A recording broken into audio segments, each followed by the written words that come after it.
আলাইকুম। আপনারা যে জায়গাটি দেখতে পাচ্ছেন এটা আমার তৃতীয় তলার একটা সাইড। দক্ষিণ দিকের সাইডটা খোলা রেখেছি। দেখতে পাচ্ছেন গ্রিল দিয়ে আটকানো। দক্ষিণ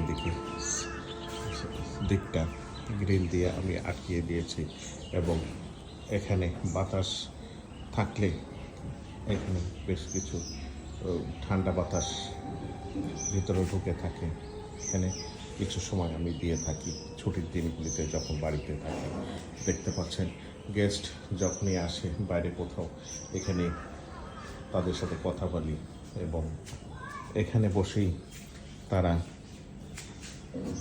থাকে এবং ভালো লাগে এই জায়গাটি।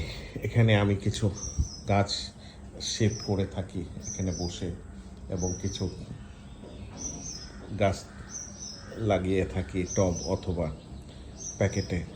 প্যাকেটজাত করে থাকি। আজকে প্রচুর কুয়াশা চারিদিকে এবং আরও সকালে কুয়াশাটা ঘনত্ব বেশি ছিল, এখন মোটামুটি কম। তারপরও চারিদিকে প্রায় অন্ধকার।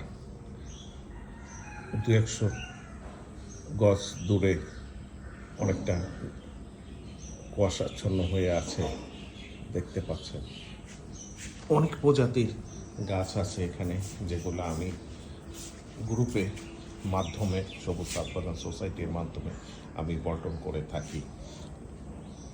স্কুল কলেজ ছাত্রছাত্রীদেরকে এই গাছগুলি আমি বিতরণকারী করে থাকি। উদ্দেশ্য হলো সবুজের প্রেরণা জাগ্রত করা, সবুজের প্রতি আগ্রহ তৈরি করা। এটা আমার মূল উদ্দেশ্য হলো সবুজকে আঁকড়িয়ে ধরে রাখা। ধন্যবাদ সবাইকে। ভালো থাকবেন, সুস্থ থাকবেন সেই প্রত্যাশা রাখি।